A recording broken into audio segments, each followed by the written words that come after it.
start up this review, I figured, you know what, why not do something different, do a game review today. Excuse me, I haven't done a review in a little while. I just figured, you know what, let's do something a little different. So, this is a review of, in my opinion, one of the best games of the year, Dead Island 2. Now, you're saying to yourself, yeah, Marcus, why is Dead Island 2 one of your favorite games? It's a game that was in development hell for a great amount of time. And then it comes out from out of nowhere, and you're saying it's one of your favorites of the year. Yeah, it is. It is one of my favorites of the year. And probably, it's top 2, in my opinion. In my top 2 favorites of the year.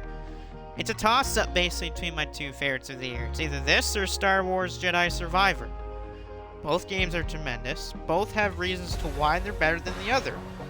They're both fantastic games for this year. We'll start with Dead Island first for a review.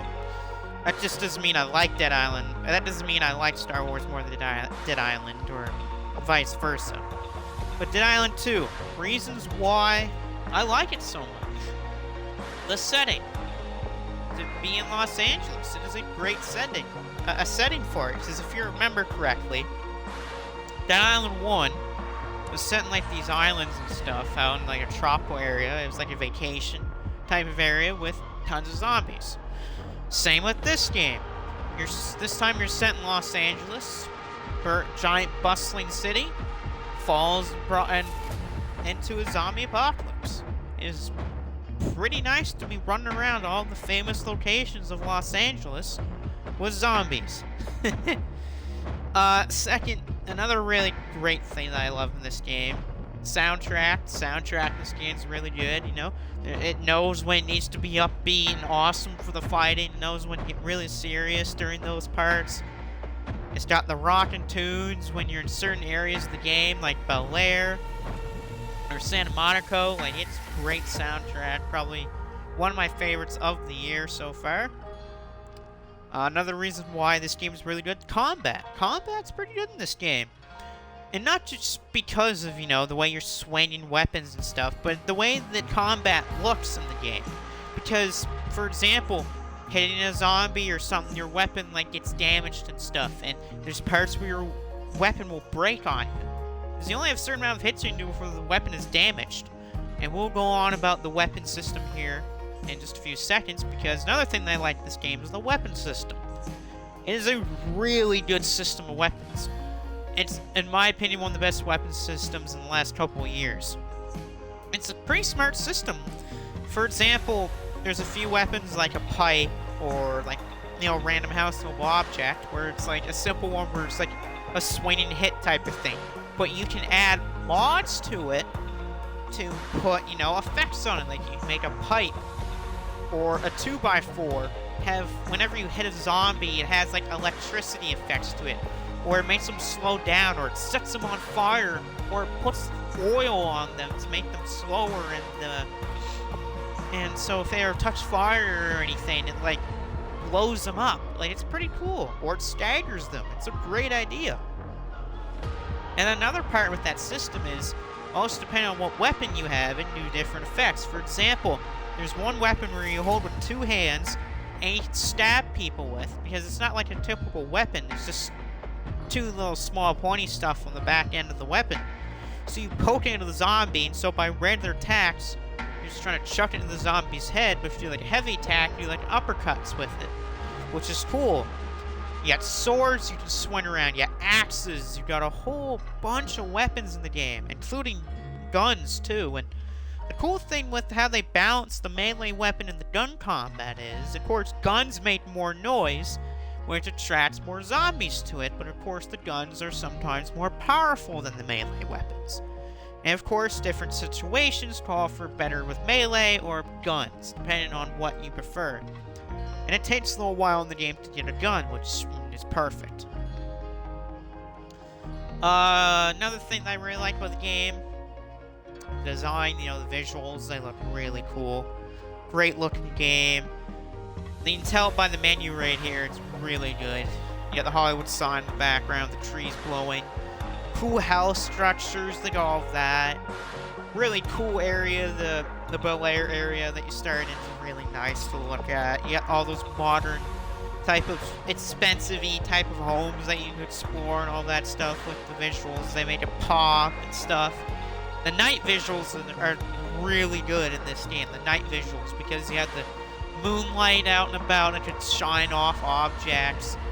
And with the sky, it's like nice and dark. It gives that end feeling that you're going to chase at some point by zombies. It is super cool. Zombies. And the zombies are another part of this game that are awesome too as well. The zombies, you know, they act a little bit differently depending on what type, because you got regulars, you got the heavy zombies. There's zombies that can spit like gross bioweapon matter on you that's like kind of like acid. There's zombies that are on fire that run towards you, trying to set you ablaze. They're explosive zombies. There are zombies that have armor on them, so you can't really do damage to them when they have it on at certain spots. There's electric zombies that will have electricity on them, which means you gotta be careful when you're hitting them, especially in a body of water. Screamers, which are zombies that can scream and do these giant shockwave attacks, so they're scream, and plus can call zombie hordes closer to you, depending on how much they scream, and a whole bunch of other zombies. It's a great system with zombies. And another cool part with them is you can attach their limbs as well, and the limbs in the zombies look really good, especially when you start hacking them off, because you can see them just fall off. For example, if a zombie's running at you, you chop the leg off, it'll go down on the floor and start trying to crawl towards you. Of course, you take off the arms, and its attacks are weaker and stuff like that. And you take its head off by hitting them to the ground and stomp their heads in and stuff. Great. And the other really last part of the game that is super good is the character you play as. Now, when I mean character, I mean more characters. They're slayers. There are 6 different players to choose. And the cool thing with these 6 different characters are, each of them have their own recorded stats, which are better for certain things. And you can kind of build their, thing up depending on, what type of character you're playing. And they're kind of separated into different categories by 2s. So, of course, heavyweights, guys like Ryan. He is better. He's going to take a lot of damage. He's like a tank. The dude can take damage.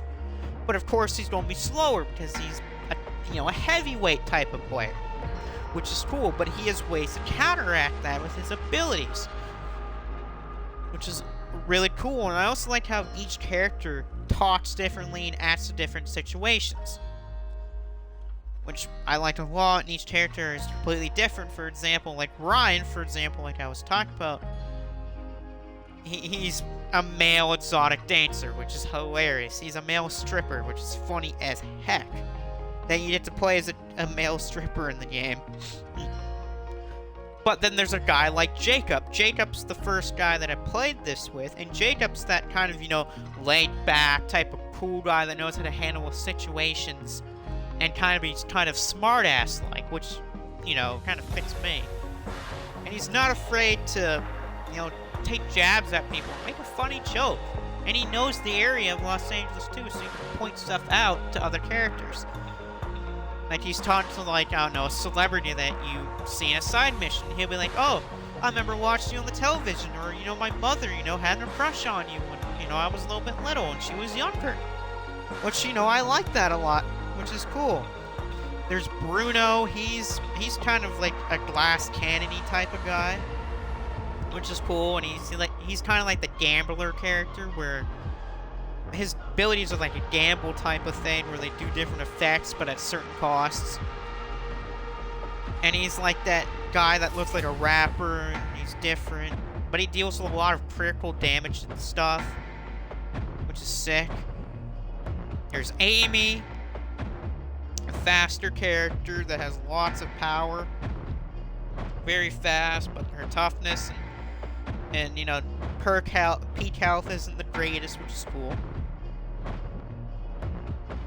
well, Bruno's more of a stealthy gambler type of character, and Amy's more just about range type of combat, which is kind of cool, which you can throw your weapons in it. Carla's really sick too, because her abilities are more like can withstand those elemental attacks, which are really type of cool. You know, she doesn't really deal with the critical type of damage, but that's fine. Like, she can take a lot amount of damage. And she has a great ability where when there's multiple zombies close to you, you get a better damage boost, which is awesome. There's Jacob, who I have been playing with, definitely awesome to use. You know, he might have low resilience, but like, dude's a great guy, does he have lots of health. He's very fascinating zombies. There's Danny, which she doesn't have a great amount of health regeneration, but she has a very high stamina, which means she can run a lot, she can do those jump attacks a lot, and she's great for melee. She has some pretty good health abilities too. Well, I shouldn't say with recovering, it's more better with her skills. And Ryan, of course, like I talked about earlier. So those are more the things that I really like about that game, but, you know, there's also some mixed options that I have with it. The story of the game, it's okay. I kind of like it, kind of don't. I'm not going to talk about it very much because, you know, spoiler type of thing. But I'll just go by the brief synopsis at the start of it, where LA's up in hell flames and stuff, and you guys are on a plane, it crashes. You choose your character you want to play as, and then you have to escape this area that your plane is in. You fight off zombies. You end up getting bitten by a random zombie, a guy that turns into a zombie. And then you wake up, and then you head off to Belair. And that's kind of how the game starts, and I'm just going to leave it off with that. Side characters, they're okay too. There's some cool ones and some not so cool ones. Boss battles, they're fine.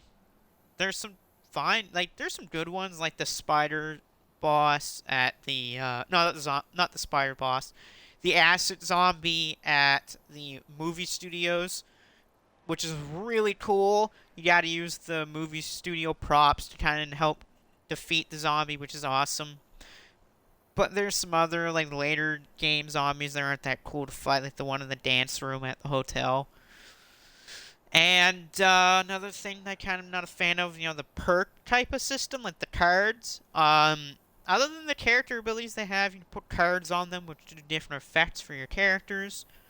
Also, there's some cards you can only equip depending on what character you use and what weight class they are. Which, you know, it's cool and all, but there's some cards that are very, like, hit or miss, or ones that are very high valued over other ones. And there's definitely some that are completely terrible to use, and there's some that are completely awesome to use. But, you know, it's like they could have balanced it out a little more with that as well. And then there's the loot with the game, but not like the guns and weapon type of thing. It's more of how you kind of get the loot. The reason why I say that is, other than just finding the weapons and stuff on the ground, the ways you find loot in the game, or you'll see these trucks, or like a car, or like a box of something. The only way you can open those is by finding keys that are on the zombies. There are certain zombies that you can find that have keys on them, or a random zombie out in the middle of nowhere that's kind of more special. And you take them out, and you get the key for it, which means then you have to backtrack, and you take that type of stuff out with it, which there is a good amount of backtrack in the game, and that's another kind of thing that I'm mixed about. You know, I'm fine with the backtracking, but there's some times where I don't like it very much. Just looking at a thing that just came up on my phone from the RCMP, just because of the stuff that's been going on today. There's been at least 4 or 5 different cops that have flown right past my apartment. But I won't talk about that. You guys can look that up on Facebook or something. Which, finding out why, yeah, and see why there's a lot of that happens. Are there stuff in this game that I hate? Yes, there's some stuff that I hate. Most importantly, the thing that I hate with this game are those, like, treasure hunt missions. Ugh, hate those. I still remember the first one that you can do. It's in the second area of the game that you unlock. We have to find a guy named Michael. But the treasure hunt is this. You have to go to certain pools around these houses and find these notes that the pool cleaner and some other people leave at the pools, okay? You find all 4 notes, to which then after that you have to find the girl that he has a crush on, that pool, which is kind of hard to figure out where that is. And I'll help you guys on this a little bit, because that pool, you think it's one of the 4 pools that you find the notes in. No, you're wrong. It is not one of those pools. It's over in the first area of the game, Bel-Air. It's over in there in the mansion, which is interesting, on the rooftop part of the mansion. Ugh, don't like that a lot. And then once you find that, then you have to go back into that second area again. Then you gotta find one of the pools that you found the note in to then unlock the crate that gives you a giant sword. Well, electrified sword. So yeah, and there's others around the game that are like that, which I'm not a big fan of at all. Some of the dodge stuff I don't like at all in this game. Especially when most of the time you can only have either block or the dash as the way to stop attacks, which I'm not a fan of. I mean, I wish you can have both the dodge and the block, but you only can have only one equipped at the same time, which I do not like that. And really, that's all about the game that I hate. Like I said, it's a great game to play. It's just one of those games that's dumb fun. It's just a game where, you know, you want to have fun without, you know, raging or getting mad at the game. You put a game like this on. It's just fun, zombie, you know, beating up. This is a game to play where if you want to take your anger out on things, you load up this game. Just you can take your anger out on those zombies. It's just dumb fun, and the thing that I don't like is when people review this game, they think it's a AAA type of title. They think it's, you know, we gotta think of this game like a high AAA title. No, you don't. This isn't a high AAA type of game. I mean, this is a game that took a long time to develop because it was stuck in development hell, but this ain't one of those type of AAA games. It's just a game that you want to put on for fun. And by the way, another positive I have in this game, it came out without that many problems or bugs. So unlike AAA title games, this game came out pretty much polished. I've only had one bug happen to me the whole game. That was just because I did the slide into something that I shouldn't have, so that's my fault. But other than that, I've had no bugs or crashes or freeze-ups in this game at all, which is amazing. To finally have a game that doesn't have any of the performance issues or anything like that. And so, ladies and gentlemen, that will pretty much end this review on Dead Island 2. One of my favorite games of this series. You'll be seeing a review of Star Wars Jedi Survivor later on, once I complete more of the game. But hopefully you guys can find a way to pick this awesome, fun game up and play it. This is a really good game, very fun, and you know, it's a little bit more of the expensive side. I don't know why, but if you can find this game, you know, on sale, or if you just want to get it now, go ahead, buy it, and you won't be disappointed in it. Alright guys, we will see you next time. Also, before we go away, I named one of my pay-per-views after this game. The latest pay-per-view I did on 2K23, which was called LA, was named that because of this game. They call their version of LA, and that's why I named one of my pay-per-views that, because of my love for this game. Anyway, we will see you next time.